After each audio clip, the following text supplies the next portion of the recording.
CBS Radio Mystery Theater presents...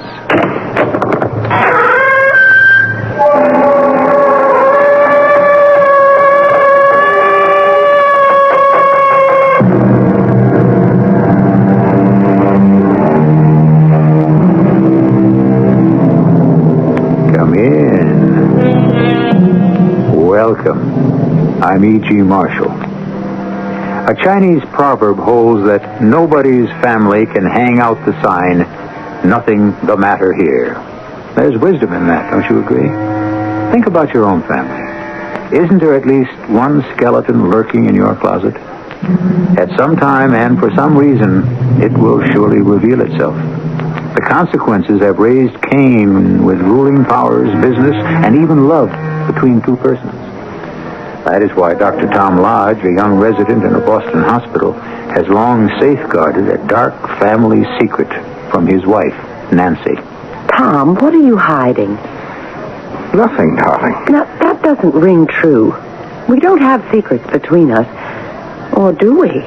All right, now look, don't get on your high horse. Well, then don't treat me like a child. What have you done? Are you married to someone else? Is there a girl you left behind you? Did you kill someone on a hunting trip? Oh, Tom, please, tell me. I have a right to know.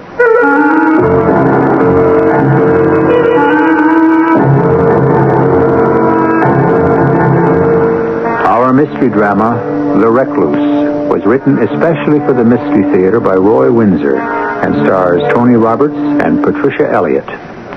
It is sponsored in part by Buick Motor Division and Contact, the 12-hour cold capsule. I'll be back shortly with Act One.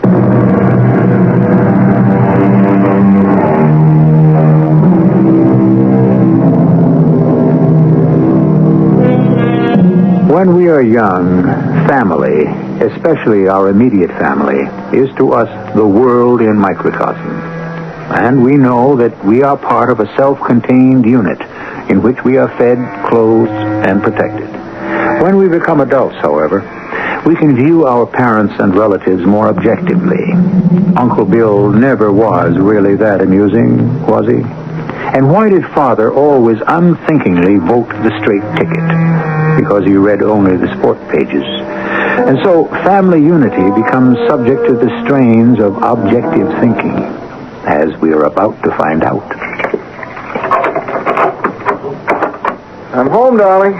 So you are. What a treat. Give me a kiss?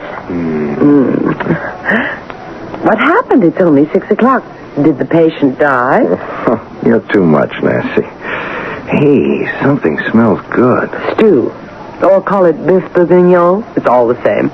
Oh, that's a sacrilege, and you know better. And no, the patient did not die. It was a hot appendix, and she'll be up on her feet tomorrow. Now, what's the news of the day? Well, not good. My mother? No, arthritis is wicked, but I don't think it's a killer. No, it's your grandmother in White River. She died this afternoon. Your mother called. I see. Your mother wants us to attend the funeral. She can't. Well, neither can I. I just can't up and leave the hospital. My mother should know that. Well, somebody has to represent the family, and your mother and you are the only living relatives. You can't not go, Tom.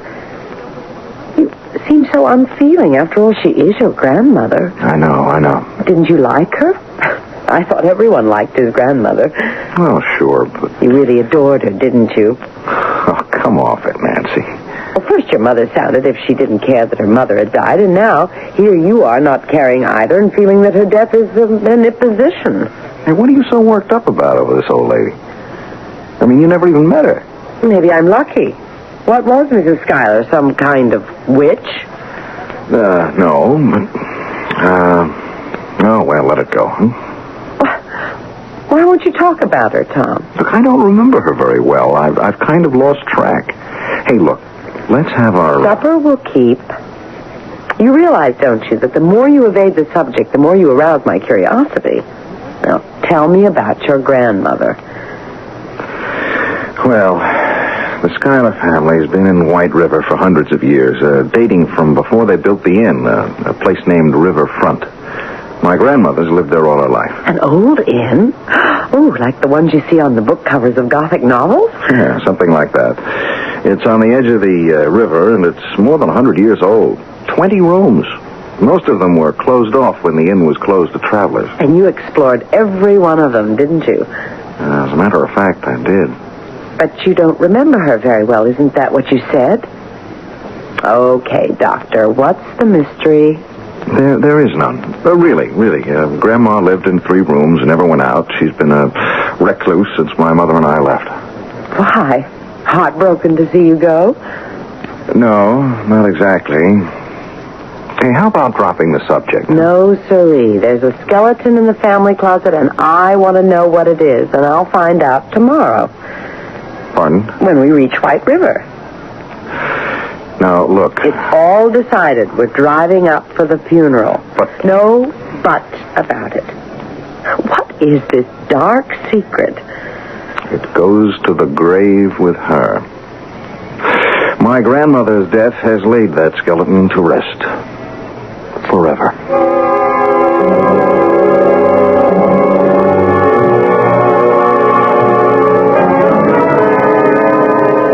You stay here, Nancy, in the waiting room, huh? I'm not sitting here while Mr. Martin reads you the will. As your wife, I'm entitled to know the provisions of your grandmother's will. Oh, what am I going to do with you? All right. Come in. Come in, Dr. Lodge. Ah, Mrs. Lodge. See? He expects me in his office.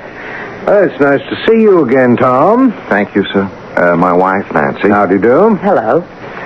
Well, sit down, if you please. It's been several years, Tom. Yes, sir. 6. And you're a doctor in a big Boston hospital. Oh, a resident. How interesting. I telephoned your mother. She couldn't be here for the funeral. Yes, arthritis. She's pretty much confined to her house. Yes, so she told me. A tasteful service. Simple, but reverent. Thank you for attending, Mr. Martin. Well, your grandmother was my client and a friend. You didn't know her, Mrs. Lodge? No, only by hearsay. Is that so? Hearsay, indeed. Well, Tom's told me that she was a recluse. Well, I suppose she had become so. Of course, she was an old woman and set in her ways. And what were those, if I may ask, Mr. Martin? My grandmother was austere, self-righteous, and unforgiving. She turned her back on my mother and me 6 years ago, and we've never heard from her since. We learned not to care. Oh. Why, Tom? She never forgave my mother for marrying my father. Grandma considered him several cuts below her social level. Now, let's forget what's past and hear what Mr. Martin has to say. Yes. Well, the provisions of her will are clear and simple. You, Tom, inherit her entire estate. The old inn and the 15 acres surrounding it? And the small house where Mrs. Meggs lives. Tom, it's a fortune. Well, I don't know about that, but... Well, the land is valuable, but the inn... Well, it's in bad disrepair. And useless. I'm afraid that your grandmother let it go over the past few years. It's weather-worn and rotted. And mice have replaced the ghosts of all those old travelers. Well, it'll have to be raised and the land sold. Yes. Well, now, your grandmother left a codicil to her will, Tom, in her handwriting. Whatever is realized from the sale of the inn and the land is to be paid to the bank. But why? Was she in debt? Is that the skeleton in the lodge closet, Tom? Why don't we just leave it that way, Nancy? Yes, might be best, Mrs. Lodge. But it's not the truth, is it? A woman like your grandmother, why would she get herself into debt and over what? Well, family matter. So it wasn't her debt. Tom, was it yours? Look, darling, it's really unimportant. I don't think it is. I want to understand what this is about. Did you know about this indebtedness? Is that why you and your mother lost touch with your grandmother? Well, I'll file the will for probate, Tom. Do you want me to dispose of the inn and the land and carry out your grandmother's last wish?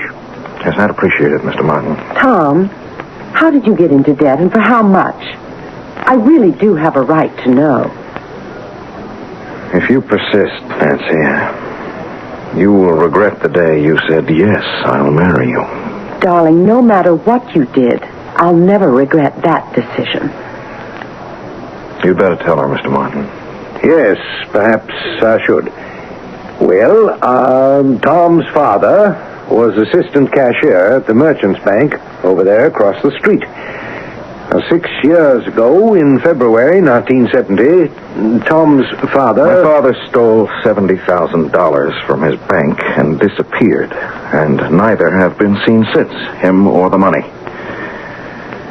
Now, are you satisfied? Oh, Tom, darling. My mother and I were so ashamed that we slunk out of White River, and I'd hoped I'd never have to come back here and face the old neighbors. The sins of the father. How cruel. Your grandmother renounced your mother and you for something your father did? Well, that was my grandmother's way. And now, in the codicil to her will, she makes me responsible to see that her estate is sold and the proceeds paid to the bank. I still can't be free of what my father did. I'm still made to feel guilty because he grabbed a bundle and flew the coop. Now, do you understand why I didn't want to come here for the funeral? And why I hope my father has already had his. Sit down, Ruth. A cold wind.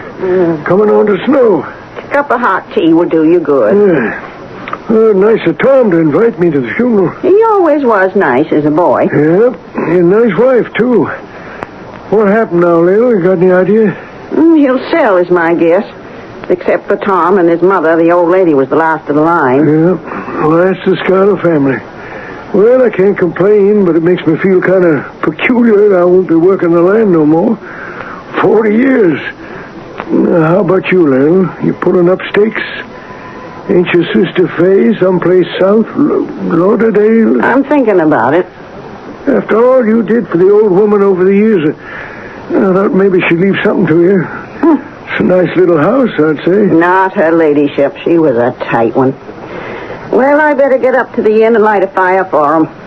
Every once in a while on a snowy night, I wonder what happened to him, Lil. To the father? Yeah. Snowbound. The car's found stuck in the snow next morning. No sign of him or the money. Where'd he get to, Lil? All I remember is he stormed out of the inn and disappeared. Yeah, that's what I mean. Gone. Without a trace.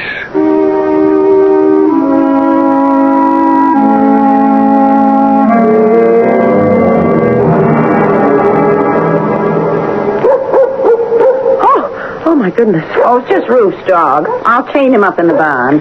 Thanks, Mrs. Meggs. Anything else I can do? I left bacon and eggs in the refrigerator and No, nothing. Thank you. That's fine. Well, then I'll say goodnight and get back while I can see my way. We'll have snow. I wouldn't wander around, Tom. The old place is falling apart and some of the floors ain't too firm. I'll say goodnight. Mm-hmm. Good night. Good night, Good night. Ooh, it's creepy. I hate this place. There's been a pall over it ever since what happened. I'll tell you one thing, Nancy. I am not spending the night in this mausoleum. What did happen to your father? How could he have gotten away? Search me. Police went all over the inn for days. There was no trace of him. You lived here as a boy? Yeah, sure. My friends and I used to play games here. You know, hide and seek. I remember those days. And you were the hero.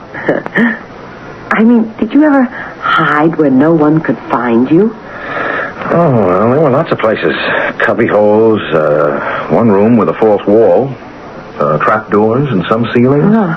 It's a wonder one of us was never found. Maybe that's what happened, Tom. Huh? But did you have a special hiding place? You knew the old inn better than anybody else. Good Lord. The sealed room. The what?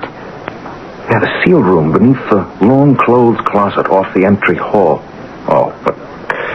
No, it's impossible. Is it?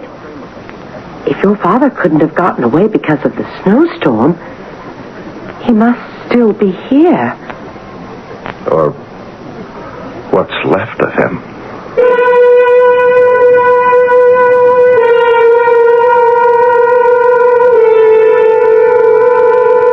Well, what have we here? Old deeds have a way of coming to light, and the skeleton in your closet can be made to rattle because of an inquiring mind. If a major premise and a minor premise are true, so is the logical conclusion. Tom Lodge's father disappeared. It was impossible for him to have left the old inn. Therefore, he never left the inn. I will return shortly with Act 2.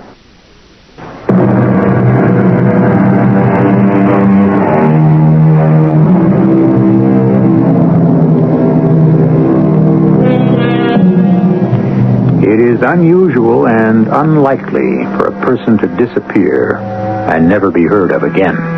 Exceptions are rare. Rip Van Winkle, to be sure, but that was fantasy. Dr. Livingston, and that was fact. Both were presumed to be lost, but after their disappearance, neither was accused of a crime. Tom Lodge's father was. He absconded with $70,000, and therein lies a difference. He was a criminal and in danger. What happened to him? Tom Lodge hopes to find out.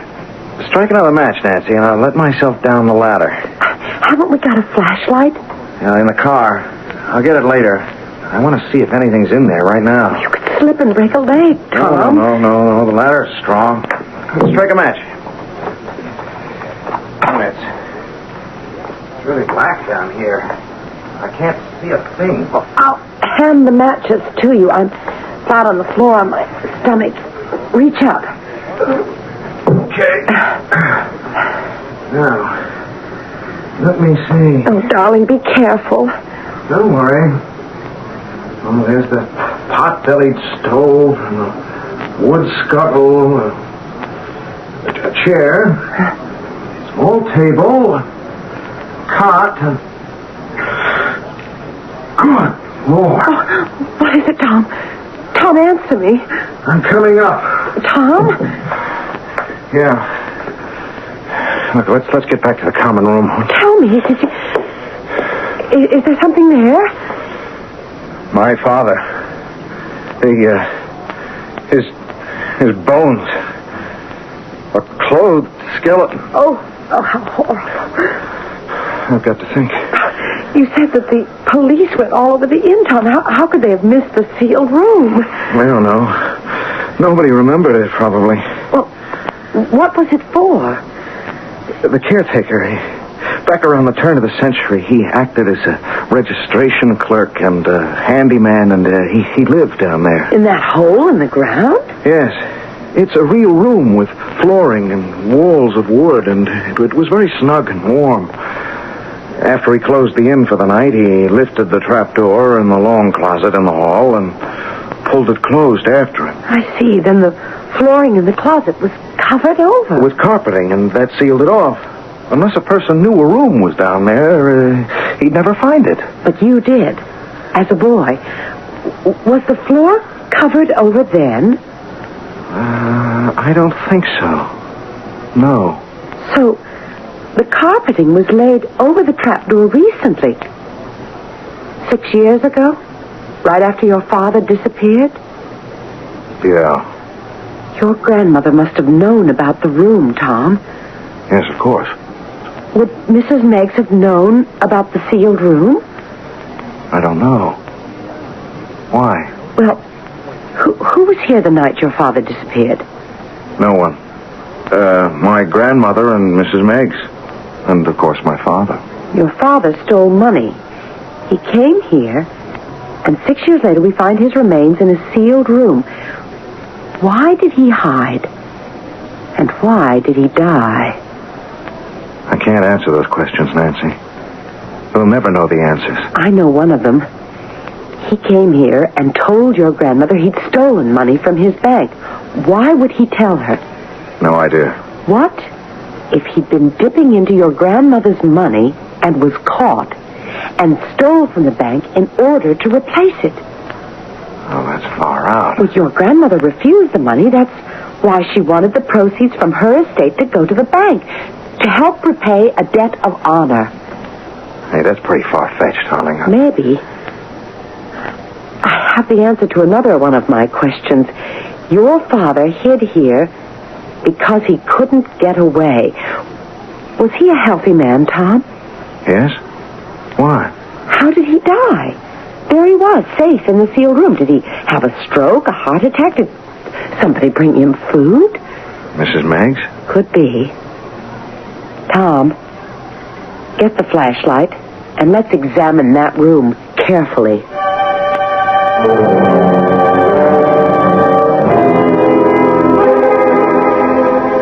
Oh, I feel like I'm in a tomb. It's my father, all right. Look, where I'm shining the light. You see this break in the skull? Oh. Now, that's how he died, Nancy. He was struck a hard blow. He was murdered. And look at this. His watch. Huh. The strap's rotted, but it's his watch, all right. Look, his initials are on the back. Oh, let's get out of here. In a minute. Now it's my turn to ask a question. What became of the money? The 70 grand. Well, whoever murdered him took it. That was the motive. Yeah, but it was hot money, Nancy. It was hard to use for a long time. And the sealed room would be an ideal place to hide it. Where? Where could it be hidden? And I went over the mattress on the cot. It's not there. And the small closet is empty. Oh, let me see. In the stove? No, why not? Tom! How about that? Look at this wad of money. Wrapped in oilskin. Oh, I'm afraid, Tom. Leave that money and close off the room. Well, there's only 15,000. 55,000 is gone. Someone squirreled it away. Tom, let's go back to the hotel and think it through. Okay. I'll telephone my mother. Maybe she'll know the answers to some of our questions. Gee, you are scared, aren't you, darling? Of course I am. Someone committed a murder for money. We found it. If the murderer discovers that we know, he may try to kill us.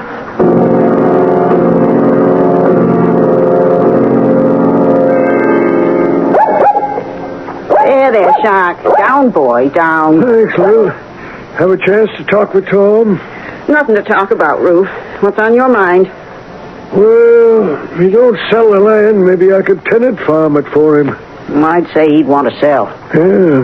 Well, if I had 2 dimes to rub together, I'd buy it. Oh, you can always get work, Ruth, so you said. Yeah. May change your mind? Oh, I've been thinking about it, that's all. I'm getting on. The winters around here are mighty rugged. What if they could use me down south?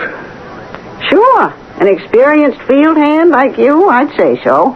Why, what got you thinking about moving south? I guess you did, Lou.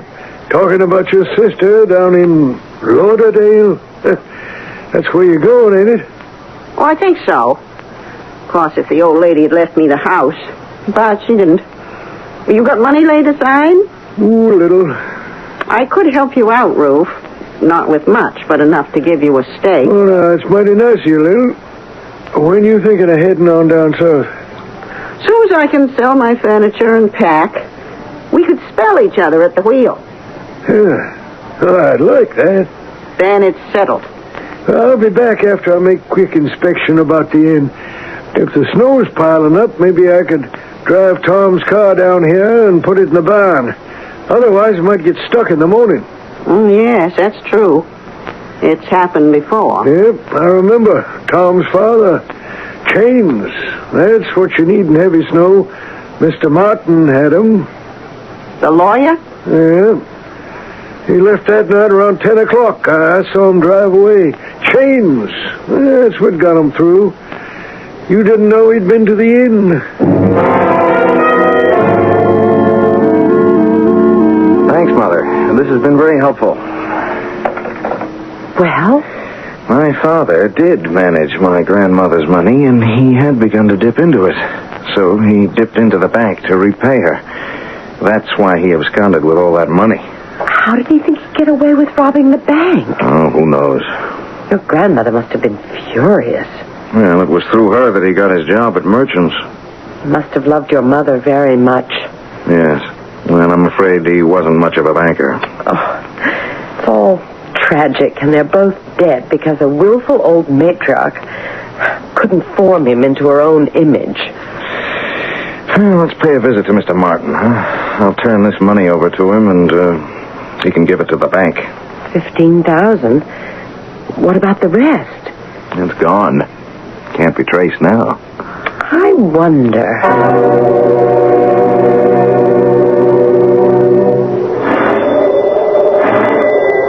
The snow's beautiful.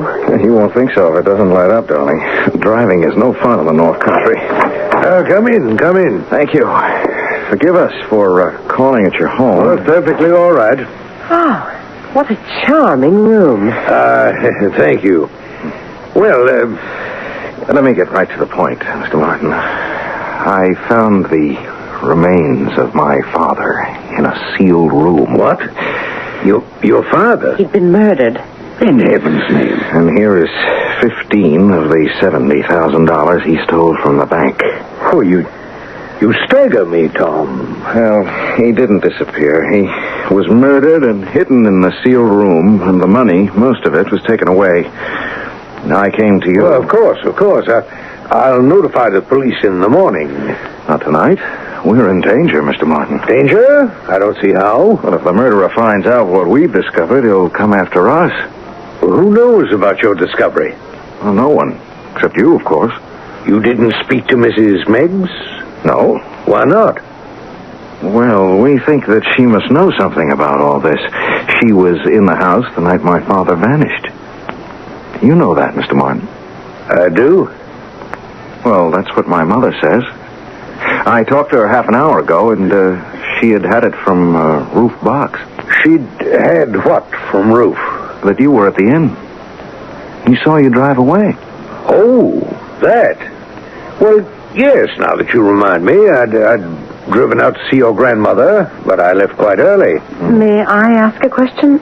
I don't mean to be impertinent, but were you aware that Tom's father was stealing from his mother-in-law? Well, goodness, no. You didn't check her account periodically? Well, very seldom. I thought it was in good hands. Your father's. My father stole for the purpose of making investments. You were his broker. Didn't you ever wonder where he was getting his money? You're on dangerous ground, young man. I know it, Mr. Martin, but we mean two different things. I'm not worried about slander. I'm worried about my skin. Nancy's and mine. We're in danger, and I think you know it.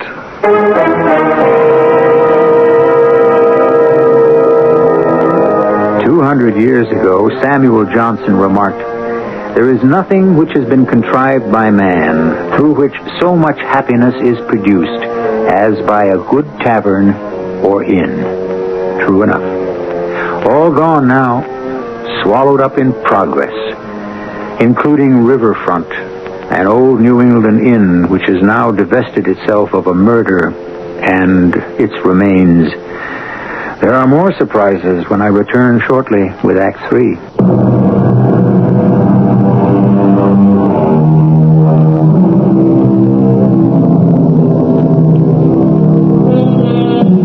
Other sins can only speak. Murder shrieks out. That metaphor by John Webster from his 16th century play, The Duchess of Malfi, best expresses the repugnance we feel when we learn that someone has been murdered. Murder cries to be solved. And Dr. Tom Lodge confronts one, that of his long-missing father. We still have 3 suspects, and one of them is the handyman at Riverfront, Rufus Boggs. Lord Almighty, heaven help us. Come on, open up. Come in, Roo. Oh, Lil. Ooh, what's wrong? You're white as the snow. He was there all the time, Lil. What are you talking about? Tom's father. You sound crazy. Now sit down and go slow. Now, what's this about Tom's father? I found him in a room in the cellar. Tom's father? I was going round the inn. I was riverside when they drove off, leaving all the lights on, and I went up to the door, and it wasn't closed tight. I opened it and called hello. And then me and Shark stepped inside and he began to bark and the hair went up on his back. Scared me stiff. Go on. He ran into that old hall closet and barked his head off. There's a trap door there. Did you know that, Lil? No. A trap door to where? Well, a room, sort of, under the common room. I had my flashlight, so I kneeled down and played the light around it. And I saw it. A skeleton. Oh, my. Stretched out on a cot. Oh, It gave me a terrible turn. a skeleton. Tom's father. It has to be. That's where he's been these 6 years. And they drove away? That's right. Well, we'll have the police swarming all over the place soon, and there'll be questions like, what do I know about it? And I don't know nothing, Lil, nothing. Neither do I. Now, you leave the talking to me. All I know is Tom's father bolted out of the house and slammed the door behind him. That's the last anybody's seen of him. And I was in the barn all evening, except when I left my room to quiet Shark. And that's when I seen Mr. Martin drive away. His car, anyway. Well, we better go back up there, Ruth. What for? Well, they found out the murder. He was murdered. Well, that's my guess. The man wouldn't just stay in there and starve himself to death. No, I guess you're right. Tom and the wife made the discovery, and you can bet whoever killed his father is going to do something about it. Like what? Like get that evidence out of there and then kill them. Now, we've got to stop that, Ruth. What's the gun for? Well, I may need it. Why don't we wait for the police? No, there's no time. There's no time at all.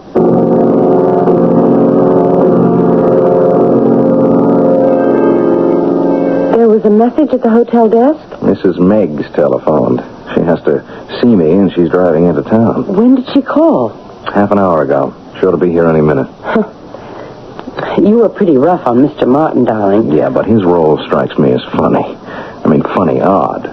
Look, he was my father's friend and broker. He must have wondered where the money was coming from for those stocks my father bought. On the other hand, people up here pretty much mind their own business. Oh, it's all very confusing. Not all of it. There was a murder. Mrs. Meggs. Oh, Tom, the most dreadful things happened. Ruth's killed himself. Oh, no. Killed himself? You found him out, and that's why he did it. You found the room and the skeleton. Where did you find Ruth? At the inn. The door was unlocked. I went in with Shark and turned on the light. And there he was, Ruth stretched out on the floor, dead, shot in the head. I near fainted. I ran back to my house. I didn't know what to do. You didn't call the police? Well, I phoned you. Well, then I changed Shark in the barn and went into Ruth's room. And I found the money. He had hidden it in his room? Well, not all of it. Just about $5,000. I can't believe it, Tom. I can't believe it. I brought it to give it to you. Ruth Boggs. He was such a gentle old man. Gosh, I don't believe it either. He killed himself because he was found out. Yeah. Well, I guess that should clear up the mystery. Huh? You'd better stay here in the hotel, Mrs. Meggs. I'll get you a room. No. I'll go back and be there when the police come. And the ambulance. I'm half out of my head with grief, Tom. Yes, it's a terrible shock, isn't it? Oh. Well, we'll be out in the morning if we can get through. Oh, they'll have the roads cleared. Never fear. Well, I don't know what to say. Good night. That's a blow. Ruth Boggs. Gosh, I've known him since I was a little boy. Kind and patient. He was a little slow, but he was a good man. He must have gone off his trolley. Mrs. Meggs is a liar. Nancy, your imagination. It's lucky for you I've got some. Ask yourself a few questions, darling. From what you remember, did Ruth ever go into that inn? Oh, well, rarely. But, he saw us drive off, and maybe we left the light on or something. So he goes in, finds the skeleton, and shoots himself? Well, that's what Mrs. Meggs says. His dog is always with him? Sure. So the dog went into the inn with him? Go on. Then how, Tom, Mrs. Meggs heard the dog howling outside? Yeah. Mrs. Meggs had said goodnight to us. Why did she want to return to the inn? Not for the reason she gave, Tom. I think Ruth told her what he found, and they returned to the inn together, and she shot him. Oh, that's crazy. Is it? What about this? Where did she find the $5,000? In his room. Just like that? She could walk into Ruth's room and just like that find $5,000? If he'd stolen the money, he'd have hidden it. Yeah, well, all right, that's the point. Her story does sound kind of pat, doesn't it? Sure, because it's a lie. Darling, she murdered Ruth just as she murdered your father 6 years ago. All right, but just saying it doesn't make it so. I mean, how do we prove it? 2 ways. The police can check on the gun used to kill Ruth, and they can also help us to find the rest of the money. I kept asking myself, where did it all go? Well, for all I knew, it just flew away. Oh, that's what I think, too. Are you serious? Very. The money flew away? Yes. You give me a day with the police, and I think I can find that money, and when I do, we'll put Mrs. Meggs behind bars for life.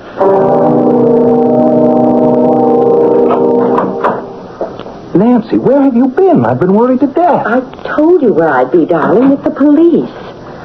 You want to hear something interesting? Go ahead. Every time your father placed a stock order, he placed a similar one from Mr. Martin and paid for all of it. What? That's right. I'll make a guess. Your father and Martin were in collusion. Your father used your grandmother's money with Martin's tacit approval. You mean the two of them were dipping into the old woman's funds? That's what it looks like to me. Your grandmother demanded an accounting, and to repay her, your father robbed his bank. Oh, gosh, it gets worse and worse. But it's going to get better and better, darling, because the police have supplied me with 2 very helpful pieces of information. The gun? Yes, they traced the gun. Rufus Boggs never had a handgun as far as the police can tell, but old man Meggs did, and he had a permit to carry it. The permit expired when he died, but the gun was never turned in. It was Meggs's gun, which was used to murder Rufus. Well, that should clinch it. Without question, she murdered Ruth. But what about your father? Were the police helpful there? Oh, very. Did you know that Mrs. Meggs has a sister living in Fort Lauderdale? No. Well, she has, and they are very regular correspondents. Remember what you said, Tom? That maybe the money just flew away? Yeah. Well, it did. Can't you guess? You're telling me that... Exactly. Now let's call on her and see if she doesn't fall apart. Well, it's still beyond me. Killing your father and then taking his own life. Is that what you think he did, Mrs. Meggs? Why, it's plain as the nose on your face, Tom. But why would a man shoot himself unless he was guilty of some terrible crime? I guess you're right. I've decided to sell the estate, Mrs. Meggs, because I'm tied down in Boston, and I just couldn't manage the place from there. I'm sorry about that. You've lived here? Rent-free for over 30 years. That was part of the agreements when Meggs and me moved out here. Yes, I know. Well, if you would like to stay on... No, thanks. I don't want charity. Have you thought about what you're going to do? Well, Meggs left me a little insurance, and I kept it tucked away. I might move to where it's a little warmer than up here. Arizona, maybe. Not Florida? Pardon me? Isn't that where your sister is? Why do you ask? Your sister confessed that there are 5 savings accounts in Fort Lauderdale banks in your name, Mrs. Banks. And the police here in White River want you to explain how it happens that there is a small fortune waiting for you down there. Over $15,000. It's no business of theirs. Oh, yes, it is. I found $15,000 in the stove in the sealed room. You placed 5 more where you said Roof had hidden it, $20,000. That plus the 15 makes $35,000. Half the amount my father stole from the merchant's bank. How do you explain that, Mrs. Meggs? And how do you explain that the bullet that killed Rufus Boggs was fired by your handgun? My handgun? I never in my life owned a handgun. Your husband did, and he didn't fire that shot from the grave, did he? You murdered Roof to save your skin, Mrs. Meggs, so you'd better tell me, and tell me quick, what happened 6 years ago to my father. I didn't touch him. He didn't crush his own skull, Mrs. Meggs. Martin killed him. His friend, Martin. Uh-huh, that's more like it. Go on. Your father came to give your grandmother money. She turned him away. He had the money with him. Martin spoke to me, said he'd divide it. Half for him and half for me. I was afraid. I'll just bet you were. Well, then he struck your father and killed him. We hid the body in the sealed room. And from time to time, you dipped into your half of the money and sent it to your sister for deposit. And you murdered Roof to cover the old crime. Well, I didn't know what to do. I was crazy with fear. I just lost my head. I doubt that, Mrs. Meggs. You deliberately murdered the old man. Tom, please, be merciful. If you and Martin don't hang for the crime, the court will be merciful. You're cold-blooded killers. You deserve to die.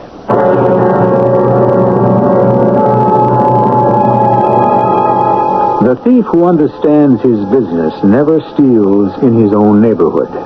An old Arab precept. But greed and opportunity usually go hand in hand. What a killer does not understand are the consequences of premeditated murder.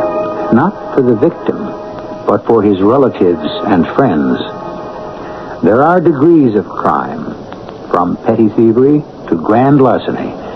But murder is the worst and most repugnant. I will draw the curtain on the Recluse when I return shortly. The 1977 Buick Regal. It comes with Buick's terrific V6 engine. It carries 6 people and lots of Buick comfort. It's lean. It's maneuverable in city traffic. It's the most luxurious mid-sized car Buick builds. Yeah, this new Regal is pretty much everything a car should be. Except for one thing.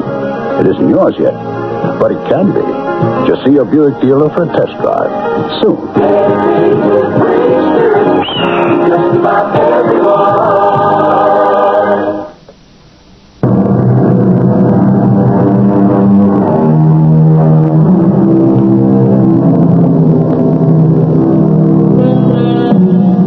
Tom Lodge and his mother had lived for 6 years under a pall of shame. But then 2 deaths lifted the curtain, and the truth was revealed. What Tom's father did was wrong. What was done to him was worse. I can report with pleasure that Mrs. Meggs and Martin were sentenced to prison for life. And for all I know, they are still there, still a burden to taxpayers like you and me. Our cast included Tony Roberts, Patricia Elliott, Francis Sternhagen, and Court Benson. The entire production was under the direction of Hyman Brown. And now, a preview of our next tale. Now, where shall we go, Cap? Down the steps behind the trees, there's a little piazza.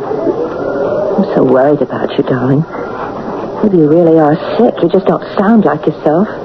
Your voice is so strange. Of course. You're not Cab. We won't need the champagne anymore.